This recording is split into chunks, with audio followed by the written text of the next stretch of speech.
Hello guys, আমি চলে যাচ্ছি কেদারনাথ ঘুরতে। আর এই দেখো রাস্তা, কেদারনাথ যাওয়ার এই রাস্তা। তো আমি হেঁটে যাচ্ছি। তোমরা যারা মনে করো যে হেঁটে যাবে না, তো অন্য কিছুতে যাবে, বিভিন্ন রকম অপশান আছে।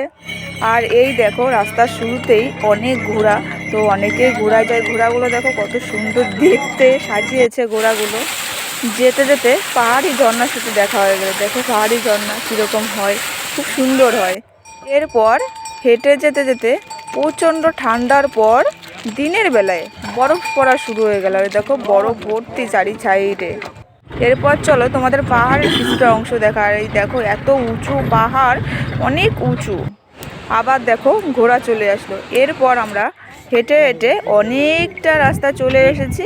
এটা রাস্তার মাঝামাঝি বলতে পারো। আর আমরা যেখানে দাঁড়িয়ে আছি এখন অনেক উঁচুতে, নিচের দিকে তাকানোই যায় না। নিচের দিকে তাকালে খুব ভয় লাগছিল ওই টাইমটায়, কারণ এতটাই উঁচুতে দাঁড়িয়ে আছি, নিচের দিকে তাকানোই যাচ্ছিল না। আর এই দেখো চারি সাইডে পাহাড় আর বাড়ি বাড়ি আছে, ওরকমই বাড়ি যেরকম দেখছো ওরকম বাড়ি, স্কুল এরকমই, স্কুল কলেজ সব ওরকমই দেখতে। আবার চলে আসলাম পাহাড়ে। আর এই দেখো বাসে করে তো যাচ্ছেই লোকে।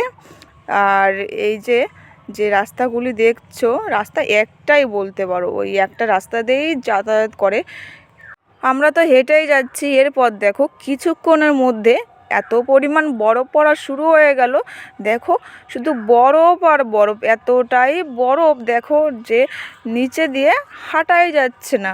আর দেখতে কিন্তু খুব সুন্দর লাগছিল। যারা গেছো তারা তো দেখতেই পেরেছো যে এতটাই সুন্দর লাগছিল। দেখো চারি সাইডে বরফ ও বরফ। আর একদম সাইডে যাওয়া যাবে না, কারণ একদম সাইডে গেলে কোথা থেকে কোথায় গড়িয়ে পড়বো তার ঠিক নেই।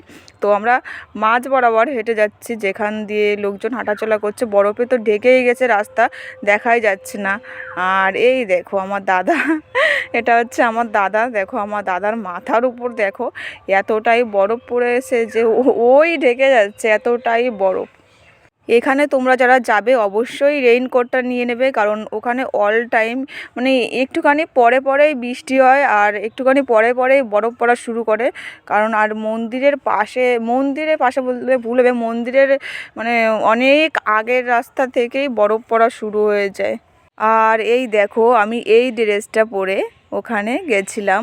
আর প্রচুর লোকজন তাকিয়েছিল, কারণ ওখানে এইসব ড্রেস পরে না, মানে পাওয়াই যায় না। আর আমার এই ড্রেসটা তো ওয়েস্ট বেঙ্গল থেকে নেওয়া। তো চলো দেখা যাক। প্রচুর লোকজন তাকাচ্ছিল আমার দিকে। আর তোমরা হয়তো ভাবছো যে ঘোড়ায় যাবে, কিন্তু ঘোড়ায় যাওয়া ঠিক না। আমি যেটা মনে করি, একটা ভালো জায়গা সেখানে কাউকে কষ্ট দিয়ে যাওয়া অন্তত ঠিক না। কারণ প্রচুর ঘোড়া আমরা দেখেছি রাস্তায় মারা গেছে, মানে ওদের দিয়ে শুধু খাটায় আর খাটায়, খেতেও খুব একটা টাইম মতো দেয় না। অনেক মানে প্রচুর ঘোড়া ওরকম খাটে, শুধু খেটেই যায় সারা দিন রাত, মানে খেটেই যায়, এরকম একটা ব্যাপার। তো ঘোড়ায় না যাওয়াই ভালো। আর দেখেছি অনেক ঘোড়া, এক একজনের অনেকগুলো করে ঘোড়া। তো এক একজন করে লোকজন নিচ্ছে, ঘোড়াটিকে ছেড়ে দিচ্ছে। এবার ঘোড়াটি না উল্টো পাল্টা দিকেও দৌড় মারছে, কখনো পাহাড়ের উপরেও উঠে গেছে অনেকটা, সেরকমও দেখেছি। তো ঘোড়ায় না যাওয়াই ভালো। হেঁটে হেঁটে আমরা চলে এসেছি, প্রায় মন্দিরের কাছাকাছি চলে এসেছি। দেখো চারি সাইডে দোকান তো আছে, একটু বেশি বেশি দোকান টোকান দেখা যাচ্ছে। তারপরে থাকার জায়গাগুলো দেখা যাচ্ছে। এই দেখো যত মন্দিরের কাছাকাছি চলে এসেছি ততই বরফ মানে বেশি বেশি করে পড়ছে। আমরা মন্দিরের কাছাকাছি কিন্তু চলেই এসেছি।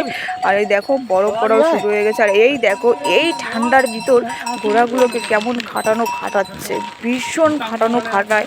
আমার তো দেখেই ভীষণ খারাপ লাগছিল যে এতটা খাটায় ঘোড়া। যেতে যেতে আমি দেখেছি প্রচুর কুকুরও যায় ওখানে। কুকুর দেখো এরাও মানে পুণ্যের কাজ করতে যায় বললেই হয়। দেখো কিন্তু আমাদের সাথে সাথেই হেঁটে যাচ্ছিল। তো আমি একটু রেস্ট নিচ্ছি, তো ও একটু দাঁড়িয়ে পড়লো ওর সাথে। ভোর 4টে থেকে হেঁটে আমরা সন্ধ্যা 7:30টায় পৌঁছালাম কেদারনাথ মন্দিরে। আর এই দেখো মন্দিরে কিন্তু চলেই এসেছি।